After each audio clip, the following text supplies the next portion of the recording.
तो hello friend, welcome back to my YouTube channel. तो आज हम एक बहुत ही इन्फॉर्मेशन वाला वीडियो आपके पास लेकर आया हूँ। बहुत ही इन्फॉर्मेटिव वीडियो है, इसको आपको लास्ट तक देखना बहुत जरूरी है। तो अगर आप ट्रेडर हैं, आप ट्रेडिंग कर रहे हैं, कोई भी अगर स्टॉक मार्केट कर रहे हैं, वो इक्विटी में ट्रेड कर रहे हैं या ऑप्शन ट्रेडिंग कर रहे हैं, तो नॉर्मली उनको बहुत सारी चीजों, स्टॉक मार्केट का बहुत सारी चीजों के बारे में नॉलेज हो गई है। तो यहाँ पे मैं जो भी चीजें मैं बताऊंगा वो उन सारे लोगों के लिए बहुत ही इंपॉर्टेंट है जो कि अभी लॉस कर रहे हैं, और बिगिनर स्टेज पे हैं, इनिशियल स्टेज पे अभी स्टॉक मार्केट अभी शुरुआत कर रहे हैं। तो आज मैं अपना अपना जो एक्सपीरियंस है, जिस एक्सपीरियंस को मैं अभी फील किया हूं, तो उसको मैं बताने वाला हूं कि आज यहाँ पे मैं किस तरह से, इतने दिनों में मैं किस तरह से लॉस किया और क्या क्या चीजें मैं जब स्टार्ट कर रहा हूं तो क्या क्या चीजें को फेस कर रहा हूं, बार बार लॉसेस मुझे क्यों हो रहे हैं। तो ये बोला जाता है कि खुद से सीखना एक बहुत बड़ी बात होता है, और उससे भी बड़ी बात होता है कि दूसरों को गलती से सीखना। तो अगर हम किसी को गलती को देख रहे हैं कि उस गलती की वजह से मार्केट में उसका लॉस हो रहा है, तो उस चीजों को अगर हम नहीं करेंगे तो हमारा भी लॉस नहीं होगा। तो मैं, बहुत सारे लोग अपना लॉस को बताते नहीं, तो मैं आपको खुल खुल के बात कर रहा हूं कि अभी मेरा कैपिटल वैकआउट हुआ है और मैं अभी ट्रेडिंग को थोड़ी देर के लिए स्टॉप किया हूं। ट्रेडिंग को इसलिए स्टॉप किया ताकि मैं फील कर सकूं कि किस तरीके से मैंने इतने दिनों में मैं लॉस कैसे किया, क्या ये रीजन हुआ। तो इसलिए मैं अभी ट्रेडिंग को अभी कुछ दिनों के लिए स्टॉप किया हूं। बाकी बात माइंडसेट सही करके बहुत सारे चीजें को अभी एनालिसिस कर रहा हूं, बहुत सारी चीजों को सीख रहा हूं, ताकि मैं आने वाला समय में जब भी मैं स्टार्ट करूं एक अच्छे से कैपिटल के साथ, तो उस पे मैं अभी का गलती को ना करूं। तो मेरा कैपिटल वाइप आउट हुआ, तो उसमें क्या क्या गलतियां मैंने किया वो मैं आपको डिटेल से बताता हूं। तो सबसे पहले क्या था कि मेरा कोई भी एनालिसिस नहीं होता है। पहला गलती क्या था कि मैं मार्केट का कोई भी मेरे पास कोई भी प्लानिंग नहीं होता था। मेरे पास नो प्लानिंग, किसी भी तरह का कोई प्लानिंग नहीं था।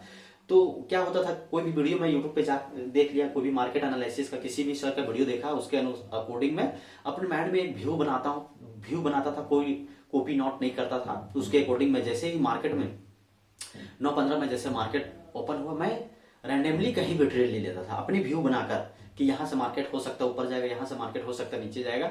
तो मैं कहीं भी ट्रेड ले लेता था। तो ये मेरा पहला गलती हुआ कि कोई भी प्लानिंग नहीं था मेरा।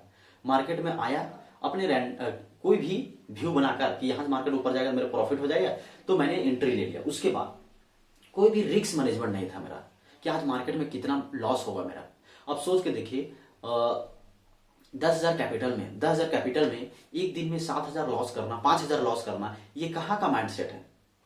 ये ऐसा क्यों हो पाता है? ऐसा क्यों होता? क्योंकि हमारा कोई भी ट्रेड लेने से पहले कोई रिस्क मैनेजमेंट नहीं होता कि आज हमको लॉस कितना लेना है। तो ये मेरे में कमी था, जिसको मुझे सुधारने की जरूरत है। और बहुत सारे लोग अभी कर रहे हैं, तो आप भी धीरे धीरे सतर्क हो जाइए कि ऐसा नहीं करना। क्या बोलते हैं, एक मिनिमम लॉस हमें पहले से डिसाइड करना है कि आज मार्केट में मुझे इतना देना है। अगर मेरा प्रोडिक्शन गलत होगा तो हम इतना देके मार्केट से बाहर हो जाएंगे। तो ये एक पहला गलती हो। दूसरा बात कि किसी भी तरह का कोई स्ट्रैटेजी फॉलो नहीं कर रहे थे। स्ट्रैटेजी बहुत सारा मेरे माइंड में है, जैसे 930 क्या है, बिग बार स्कैल्पिंग क्या है, बहुत सारी चीजें अपने माइंड में सीखा हुआ हूं, लेकिन उसको फॉलो नहीं कर रहा था। कोई भी स्ट्रैटेजी को फॉलो नहीं कर रहा था, बस रैंडमली जाके ट्रेड ले रहा था। ये दूसरा हो गया। उसके बाद क्या था कि ओटीएम में ज्यादातर ट्रेड कर रहा था। ओटीएम में ट्रेड इसलिए कर रहा था क्योंकि ओटीएम थोड़ा सस्ते होते हैं, तो इस वजह से मैं ज्यादा लॉट उठा सकता था। तो ओटीएम में ज्यादा deep out of the money में ज्यादा ट्रेड कर रहा था। ये मेरा तीसरा गलती था, deep out of the money, क्योंकि वो चीपेस्ट होता है, तो ज्यादा लॉट साइड मिल जाता था कि प्रॉफिट ज्यादा होगा, इसलिए मैं उस पर ट्रेड कर रहा था। तो ये गलती नहीं करना है, deep out of the money नहीं जाना है। दूसरा बात ये कि मेरे माइंड में हमेशा एक ही चीज चलता था कि आज कोई ना कोई इंडेक्स का एक्सपायरी है, 0 टू हीरो ट्रेड मुझे मिलेगी।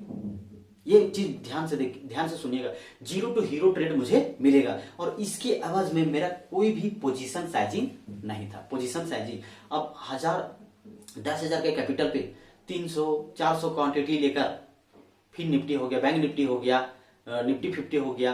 अब सोच के देखिए किस तरीके से, किस तरह का हम स्टॉक प्राइस प्रीमियम उठा रहे होंगे। 300-400 का क्वांटिटी पे मैं ट्रेड कर रहा हूं, जबकि मेरा कैपिटल कितना है, 10,000।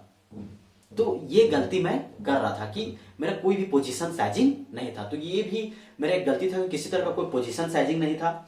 और सबसे इंपॉर्टेंट बात कि जनरल मेंटेन नहीं होता था, जनरल मेंटेन नहीं करता था मैं कि आज प्रॉफिट हुआ तो क्यों प्रॉफिट हुआ। इससे पहले मैं जब ट्रेड किया था एक बार और मैं 10,000 का कैपिटल लेकर ट्रेड किया था, तो उसमें मैं 22 दिन ट्रेड किया था। तो उसमें कॉस्ट टू कॉस्ट यानी 2-3 हजार प्रॉफिट में था जब मैं 22 दिन कंप्लीट किया था, सैंपल बेस्ड ट्रेडिंग किया था। तो उसमें मैं पूरा जनरल एंट्री लिखता था, पूरा टोटल चीज मैं लिखता था, टोटल चीज की आज मैंने कितने बजे ट्रेड लिया, किस सेटअप पे ट्रेड लिया, टोटल लिखता था। लेकिन अभी इस बार मैंने जब स्टार्ट किया तो किसी तरह का, वो बोलते हैं ना कि लोगों को अपने ऊपर बिलीव हो जाता है कि अपन ही भगवान है, मतलब कुछ प्रॉफिट होने के बाद लोगों के अंदर ये आ जाता है कि मैं अब कहीं से भी प्रॉफिट बना सकता हूँ। तो ये मेरे अंदर आ गया था, क्योंकि इनिशियल कुछ दिनों में मैं कभी 3,000, 4,000, 4,500, 5,000 का प्रॉफिट कर रहा था और अचानक एक दिन पूरा कैपिटल वाइप आउट हो गया। तो ये हर किसी के साथ होता है। तो ये मैं इसलिए बता रहा हूँ कि किस तरीके का मैं ट्रेडिंग किया और क्यों लॉस किया, ताकि आप सीख पाए, आप भी ऐसा गलती नहीं करें। ये हर बिगिनर का स्टार्टिंग का एक दौर है जिसपे आपको गुजरना ही पड़ेगा। तो आप पहले अगर सतर्क हो जाएंगे तो आपको लॉसेस कम होगी। तो ये सारी चीजें थे। उसके बाद क्या था कि कोई भी रिस्क मैनेजमेंट नहीं था, कोई भी स्ट्रैटेजी फॉलो नहीं कर रहा था। उसके बाद किसी भी तरह का कोई जनरल मेंटेन नहीं कर रहा था, कोई भी जनरल मेंटेन नहीं कर रहा था। तो ये सारी चीजें था मेरा लॉस होने का सबसे बड़ा रीजन था। और भी बहुत सारे रीजन है उसमें से। हाँ, OTM deep out of the money. अभी मैंने आपको क्या क्या बताया, सबसे पहले कि कोई भी प्लानिंग नहीं था मेरे पास, रिस्क मैनेजमेंट नहीं था, और रिस्क मैनेजमेंट नहीं था, पोजीशन साइजिंग नहीं थी, कोई भी पोजीशन साइजिंग नहीं, जबकि 10,000 के कैपिटल पे एक लॉट से ट्रेड करना लगी, जबकि मैं बहुत सारे क्वांटिटी लेकर ट्रेड करता था। उसके बाद कोई भी स्ट्रैटेजी फॉलो नहीं करता था। उसके बाद रैंडम ट्रेडिंग आते के साथ कोई भी अपने व्यू के अनुसार आपको ट्रेडिंग करना है, ट्रेडिंग करने लगता था। उसके बाद ओवर ट्रेडिंग बहुत बार मैंने किया। 400-700 का ब्रोकरेज में मेरा जाता था एक दिन में। तो देखिए किस तरह का मैं ट्रेडिंग कर रहा था। तो उसके बाद बहुत सारे ऐसे चीजें हैं जो नहीं करना चाहिए। और किसी तरह दूसरा इंपॉर्टेंट बात है लालच, ग्रिड मेरे अंदर थी क्या कि एक बार मैं ट्रेड लिया, 33-3400 का प्रॉफिट चल रहा है। 33-3400 का प्रॉफिट चलने के बाद मुझे कट करना पड़ा बहुत ज्यादा लॉस पे, यानी 5,000 प्लस का लॉस में हमको कट करना पड़ा। सोच के देखिए, यानी ये सारी चीजें। उसके बाद था क्या कि उसके बाद एक और इंपॉर्टेंट था कि मैं एवरेज करता था, एसएल को, स्टॉप लॉस को एवरेज करता था, स्टॉप लॉस लगाता था। क्योंकि मैं बहुत सारे लोगों को मैं वीडियो देखा तो मैं ये सुना कि एसएल लगाना चाहिए, तो मैं एसएल लगाया। लेकिन गलती क्या था कि एसएल को एवरेज कर देता था। जैसे बैंक निफ्टी में मैं ट्रेड लिया, सपोज दैट मेरा 174 का प्रीमियम था और मैंने 2 लॉट से लिया, 2 लॉट लिया। उसके बाद क्या किया, 2 लॉट लेने के बाद जैसे ही मेरे फेवर में नहीं गया मार्केट, 174 से सपोज दैट 150 आ गया, तो मैं एसएल को 130, 120 में कर रहा हूं, यानी एवरेज करते जा रहा हूं। और इस व्यू में मैं हूं कि मतलब मार्केट से मैं एक तरह से मार्केट के अपोजिट जा रहा हूं। मार्केट मेरा एसएल तक आ गया, लेकिन मैं अपना एसएल को शिफ्ट करके और पीछे ले गया। सपोज दैट 140 पे मेरा एसएल है, मैं 120 कर दिया और बैठा हुआ मार्केट में बैठे रहने का।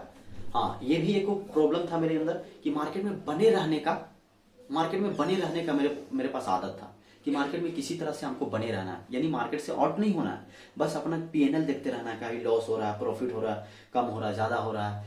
ये चीज भी मेरा बहुत बड़ा कमी था। ये मेरा बहुत बड़ा कमी था कि मार्केट में बने रहने का आदत था कि हमेशा मतलब 6 घंटा मार्केट चल रहा है तो कुछ ना कुछ होना चाहिए, यानी मेरा रेड दिखे, ग्रीन दिखे, माइंड किसी तरह से क्या हावी हो जाता था मालूम नहीं, लेकिन मैं रेड देखते रहता था, ग्रीन देखते रहता था, यही सारा चीज चलते रहता था। उसके बाद क्या ट्रेड, हाँ, उसके बाद ये था कि ट्रेड में बने रहने के कारण क्या था, पोजीशन को मैं होल्ड करता था बहुत देर तक। मेरे फेवर में गया नहीं तो मैं स्टॉप लॉस को शिफ्ट कर दिया और ट्रेड में बना हुआ हूँ। 3 घंटा 4 घंटे ट्रेड में बना रहा हूँ कि मेरे फेवर में अब आएगा, जबकि मार्केट जस्ट ऑपोजिट चला जाता था। इस तरीके से मेरा लॉस हुआ। तो मैं चाहता हूं कि इस वीडियो को ज्यादा से ज्यादा लोगों तक पहुंचाओ, ताकि सारे लोग ये जान सके कि क्यों लॉस होता है, किस तरीके के माइंडसेट रखने से लॉस होता है। तो अब इस वीडियो को मैं यहीं समाप्त करता हूं। और इस वीडियो में से अगर थोड़ा बहुत आपको नॉलेज आया, अगर आपको लगता है कि नहीं कुछ तो नॉलेज मिल रहा है, तो वीडियो को लाइक जरूर करें और ऐसे लोगों तक पहुंचाएं जो अभी सीख रहे हैं और हमारे जैसे गलतियां हर किसी से होता है और वो कर रहे हैं, तो वो भी गलती ऐसा नहीं करेंगे। तो थैंक यू। इस वीडियो को सब्सक्राइब करें और ज्यादा से ज्यादा लोगों तक शेयर करें दोस्तों, ताकि हम अच्छे ट्रेडर बन सके। Thank you.